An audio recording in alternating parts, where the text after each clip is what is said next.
Bajaron algunos de Judea que enseñaban a los hermanos: si no os circuncidáis conforme a la costumbre mosaica, no podéis salvaros. Es la reafirmación de un rito, signo indeleble de una alianza entre Dios y su pueblo. Un sello que las Sagradas Escrituras vinculan con Moisés, y aún más, a un hombre que vivió 2000 años antes de Cristo. Este hombre se llamaba Abraham. A él millones de creyentes de religiones distintas todavía hoy hacen referencia de fe. La circuncisión, a menudo practicada invocando su nombre, es una tradición que Pablo no puede ignorar por las profundas implicaciones religiosas que encierra. Vale la pena investigar y aclarar. Es un testimonio que tampoco nosotros, tras las huellas de Pablo, podemos ignorar.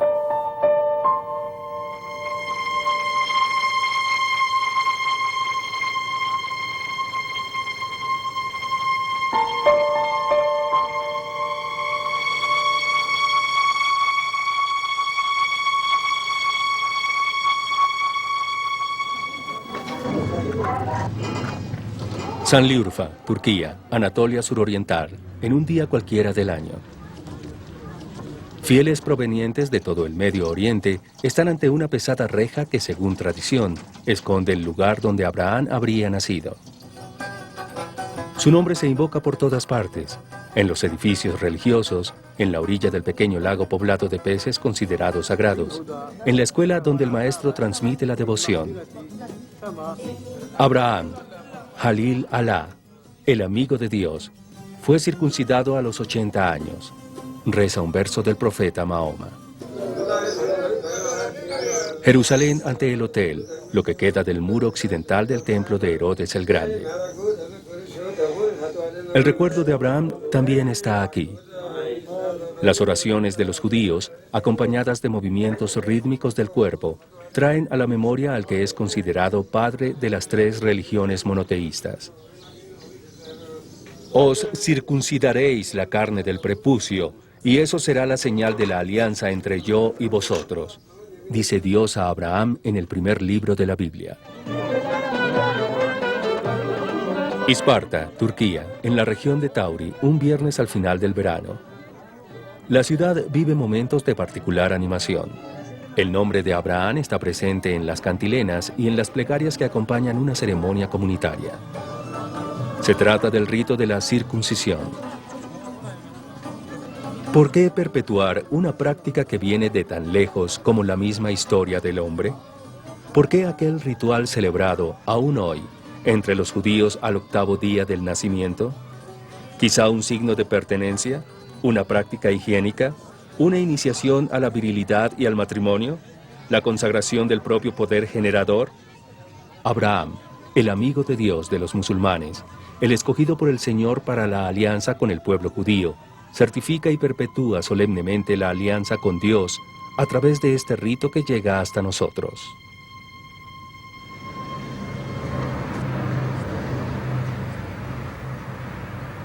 La pequeña caravana pasaba desapercibida a su entrada en Antioquía.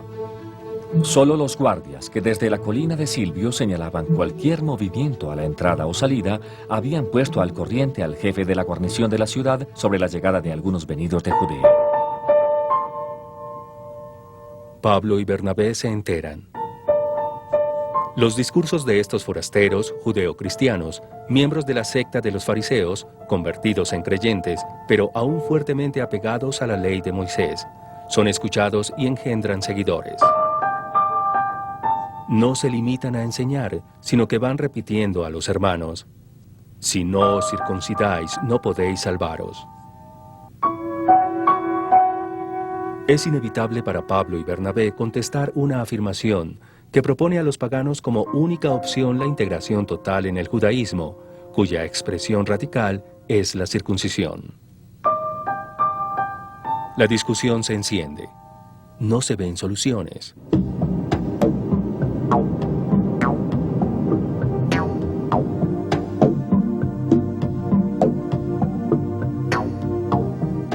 Pablo, Bernabé y Tito, un compañero griego que no fue obligado a hacerse circuncidar, y algunos otros de entre ellos, deciden partir a Jerusalén para consultar a los apóstoles y a los ancianos.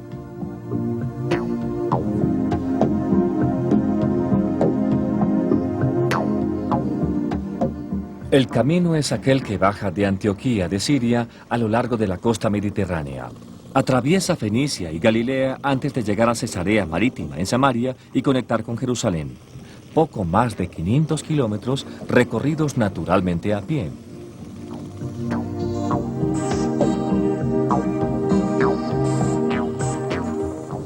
El viaje es ocasión de encuentro con numerosas comunidades ya estables. Se trata con toda probabilidad de cristianos pertenecientes al originario grupo de Esteban, judíos que se llamaban helenistas y que se habían quedado aquí muy dispuestos a la escucha. Los discursos de Pablo animaban a los presentes. Palabras que subrayan, según San Lucas, el significado de la conversión de los paganos, con gran alegría de todos los hermanos. 11 de octubre de 1962, un cortejo de 2.500 mitras blancas se dirige hacia la Basílica de San Pedro para dar inicio al Concilio Vaticano II. Sobre la silla gestatoria, el anciano pontífice ve el cumplimiento de su sueño. Con la expresión concilio, el pensamiento vuela a una cita con la historia semejante a esta. Una asamblea con un aparato organizativo solemne. Un encuentro destinado a involucrar a miles de delegados, decenas de comisiones de estudios, una masiva participación de los medios a través de cientos de invitados venidos de todos los rincones de la tierra. Entonces, en Jerusalén, alrededor del año 49 después de Cristo, se trató en realidad de algo mucho más simple, aunque aquel encuentro se considere como el primer concilio de la historia. Tal vez algunas reuniones tuvieron lugar en la casa de un conocido, quizá en una zona periférica de Jerusalén. Lucas no lo precisa. Fueron recibidos por la iglesia, se limita a decir, por los apóstoles y por los ancianos.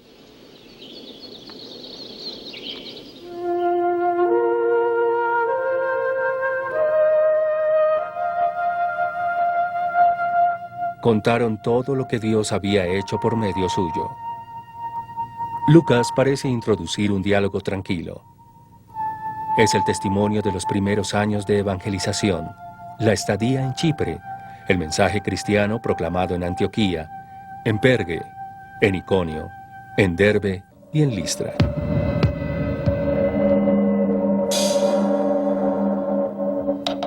Pero se alzaron algunos de la secta de los fariseos que se habían hecho creyentes.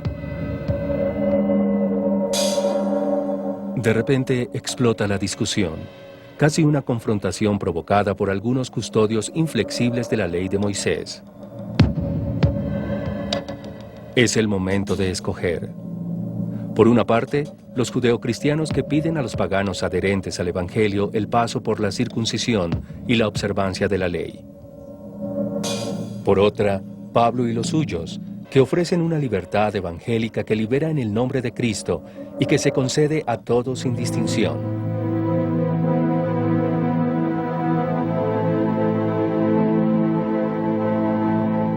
Y Pedro toma la palabra. Habla de una elección hecha por Dios, del don del Espíritu Santo también a los paganos, y reafirma que no puede haber discriminación entre nosotros y ellos, porque sus corazones han sido purificados con la fe.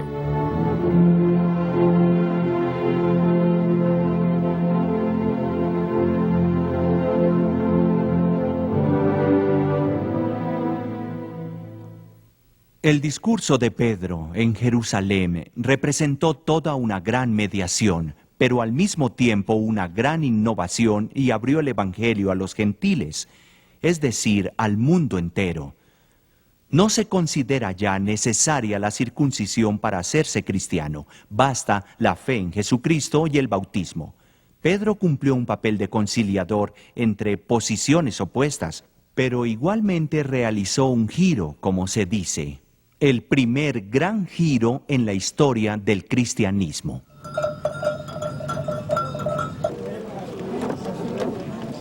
El barrio que en Jerusalén, de la puerta de Damasco, llega hasta la Basílica del Santo Sepulcro y a la mezquita de Al-Aqsa es recorrido por un vaivén de personas.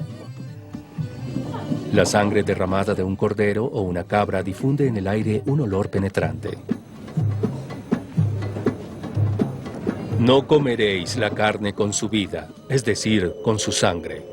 Podrás matar los animales y comer su carne, pero no comerás su sangre. Lo escrito en los libros sagrados es repetido de memoria por los judíos más observantes.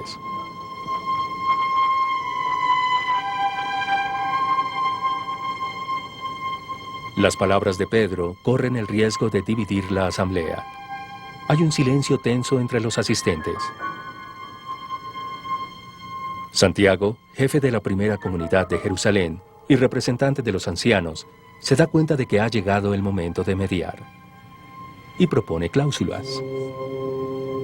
La abstención de sangre, la prohibición de comer carnes inmoladas a los ídolos y animales estrangulados, y la condena de la inmoralidad. Son normas destinadas a garantizar, si se acogen, un clima de convivencia entre las comunidades mixtas.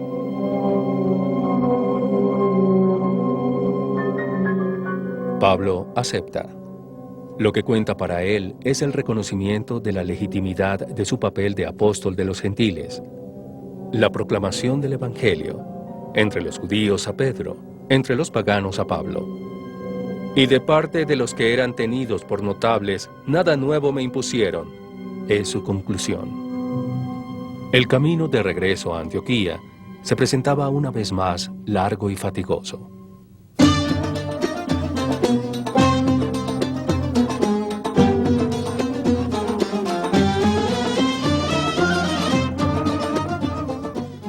Karaman es una ciudad importante de Turquía, capital de provincia de la Anatolia Central. El jardín del pequeño museo se encuentra en el corazón del centro histórico, a 2 pasos de la mezquita. Son de interés algunas piedras, testimonio precioso de realidades urbanas existentes en tiempos de Pablo. El interior reúne restos provenientes del territorio circundante.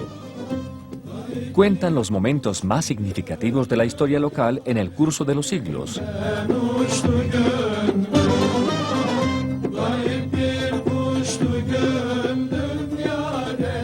Llaman la atención en particular los restos de un hombre extendido. Se trata quizá de un viajero víctima de una emboscada.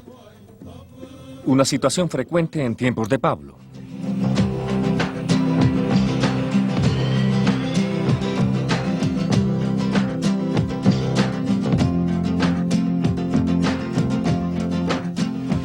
No es un mercader, ni un militar, ni un hombre de rango. No puede permitirse un albergue para la noche.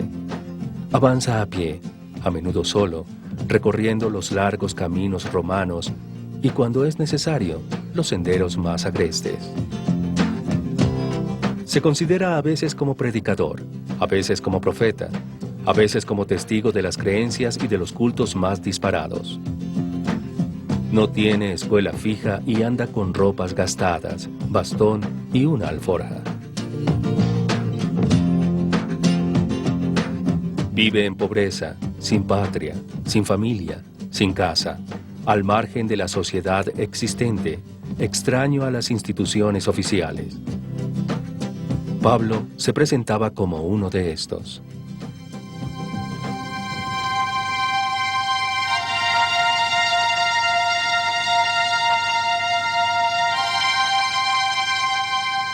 Los signos de un cansancio insólito se habían manifestado desde hacía días. Pablo a veces se sentía solo.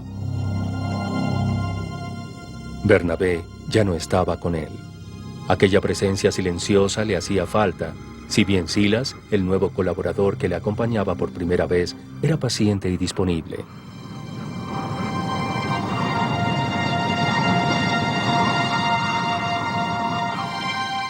Hubo tensiones en Antioquía de Siria antes de partir.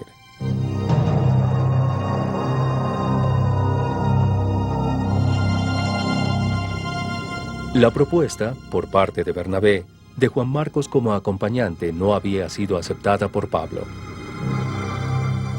Lo sucedido en Pergue de Panfilia, la experiencia del abandono que había obligado a los dos a continuar solos la fatiga apostólica, sugería no volverlo a intentar. Mejor dividirse. Bernabé por mar a Chipre. Pablo, a pie, de visita a las comunidades ya fundadas en Antioquía de Siria.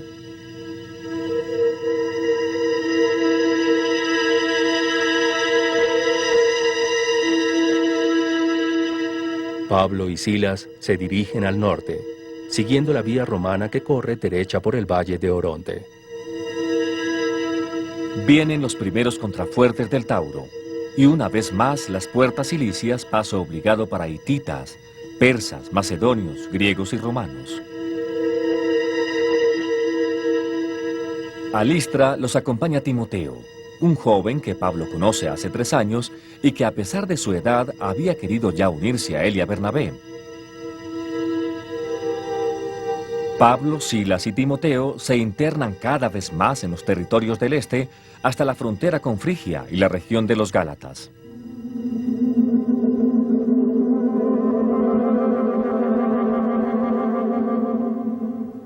Luego, el hecho imprevisto. Una enfermedad del cuerpo, una espina en la carne, algo que normalmente provoca desprecio y repulsión.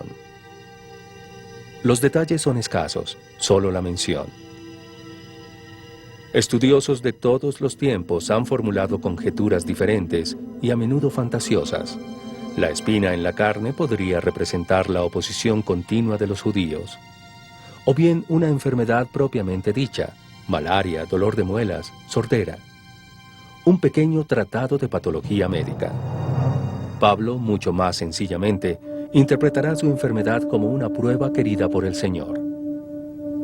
A partir de este momento, cuando hable de dolor y sufrimiento, no se tratará de sus consideraciones abstractas o teóricas.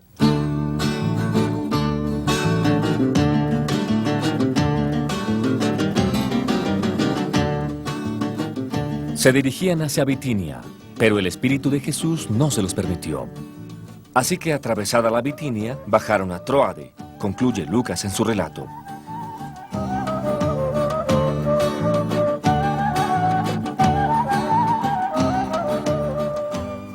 Tróade es una región montañosa debilitada por el mar que se extiende al extremo noroccidental de la provincia de Asia. La mente vuela a los cantos de Homero, a los muros de Troya, a la saga vivida hace más de 3000 años por griegos y troyanos. A menos de 20 kilómetros de Troya, siguiendo el camino hacia el interior, se pueden distinguir los restos de otro asentamiento. Es lo que queda de Alejandría Tróade, ciudad portuaria sobre el mar Egeo que en tiempos de Pablo era muy próspera. Desde aquí partían las embarcaciones destinadas a Macedonia, Grecia e Italia. En este punto, el texto de los Hechos nos reserva una sorpresa. El testimonio de Lucas pasa de la exposición de la crónica al testimonio directo. Quisimos partir a Macedonia, afirma ahora involucrado directamente en los acontecimientos.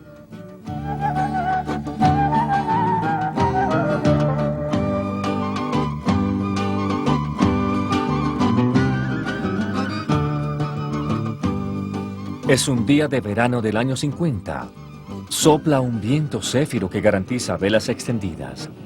Primero Samotracia, luego la ensenada de Neápolis, actual Cábala, poco menos de 2 días en total. Pablo por primera vez desembarca en Europa.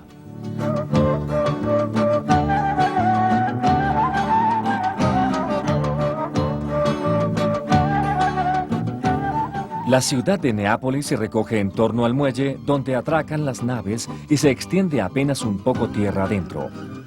Encontrar el camino, seguir aquel ramo menor de la vía Egnacia que lleva a Filipos no es difícil. Son pocos kilómetros, esta vez no más de 15.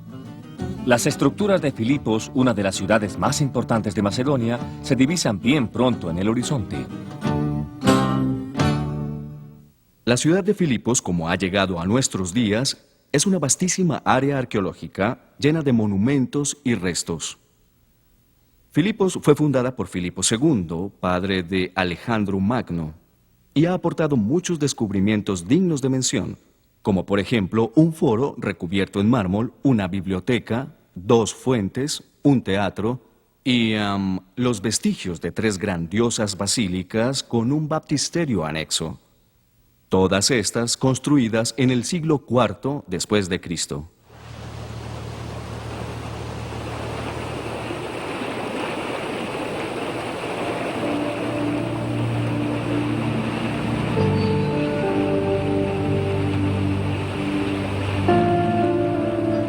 En ausencia de sinagogas, el encuentro ocurre fuera de la puerta, a orillas del río.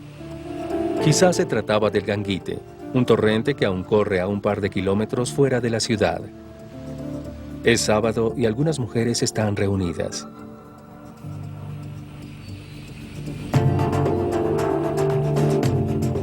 Pablo se sienta y les dirige la palabra. El lugar y el auditorio son insólitos. No están presentes los hombres, como de costumbre. Solo mujeres, figuras que entonces contaban muy poco.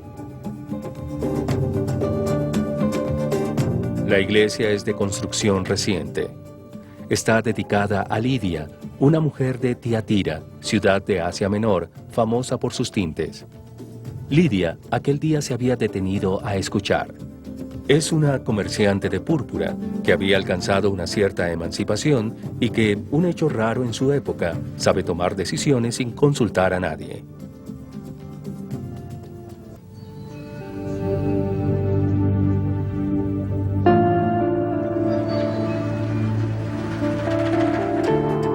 Para Lidia, aquel sábado no fue un día cualquiera. Las palabras de Pablo habían sido tan convincentes que la convirtieron y la llevaron a recibir el bautismo. Si juzgan que soy fiel al Señor, vengan a quedarse en mi casa. La oferta de Lidia es directa y sus palabras desarmantes. Su vivienda se convierte en un lugar de encuentro para la primera comunidad local, una pequeña iglesia doméstica que utiliza la casa de una persona acomodada. Insistir a aquellos desconocidos para que acepten no fue una iniciativa pequeña. Al contrario, fue revolucionaria para aquellos años. Y nos obligó a ir, concluye Lucas.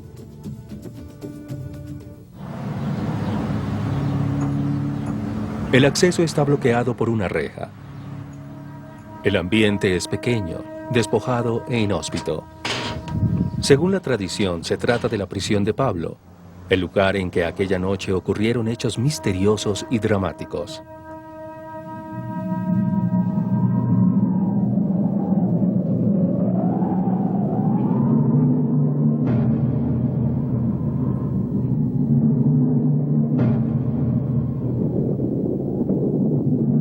Un ruido ensordecedor, un terremoto tan fuerte que se estremecieron los fundamentos de la prisión. Pocos segundos de terror. Luego, un largo silencio de muerte.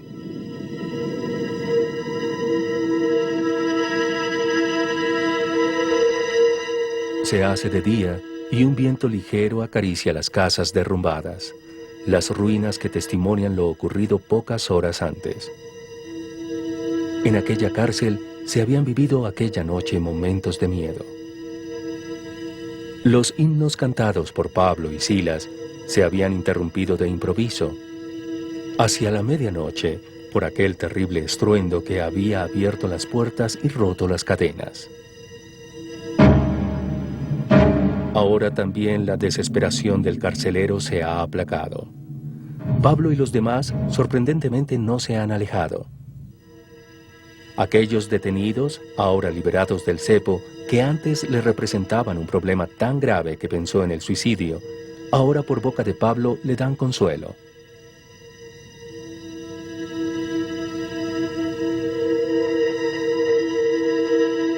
A la luz, las heridas de Pablo son más evidentes.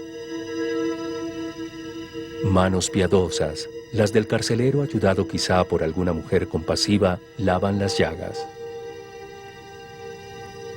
La angustia por lo sucedido deja espacio a la conciencia de que la salvación, aquella verdadera que involucra toda la existencia, se busca mucho más allá del espacio angosto de aquella cárcel.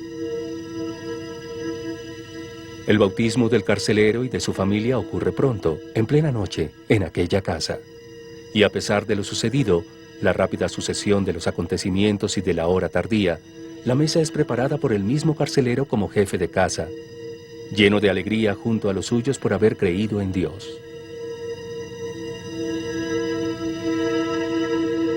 Los pensamientos de Pablo pueden ir a los hechos de los que en aquella hora fue protagonista.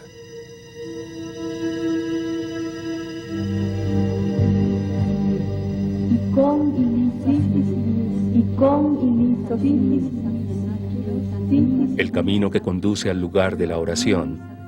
La joven esclava que daba buenas ganancias a sus patrones dedicándose a la adivinación y que también aquella vez había encontrado.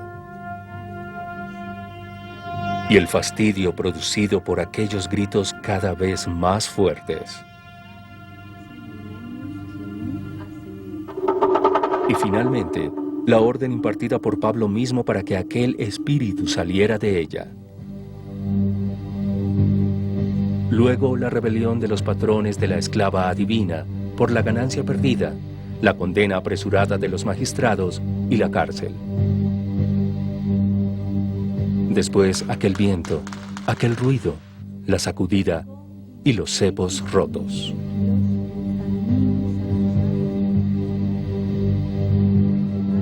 Los magistrados han ordenado liberarlos.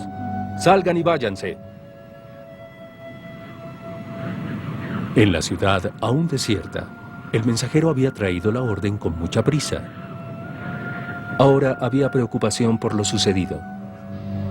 Aquel terremoto, aquella liberación súbita y la conversión del carcelero pueden crear un antecedente peligroso. Mejor sacar a escondidas a aquel prisionero incómodo, cerrar el caso, entonces con la misma rapidez con que se abrió. El rechazo de Pablo es tajante. Después de habernos azotado públicamente sin habernos juzgado, a pesar de ser nosotros ciudadanos romanos, nos echaron a la cárcel y ahora quieren mandarnos de aquí a escondidas. Eso no, que vengan ellos a sacarnos.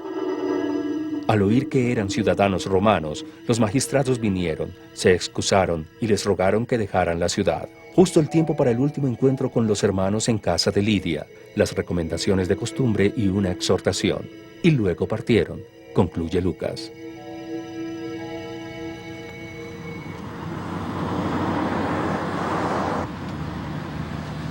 Algunos turistas se detienen ante la reja, justo el tiempo para una foto. El guardián ha cerrado cuidadosamente el acceso a la prisión de Pablo, la verdadera prisión de Pablo, recuerda. Quizá no se imaginan que hace casi 2000 años en la ciudad de Filipos, la pequeña Roma de Macedonia, había nacido con Pablo, la primera iglesia europea.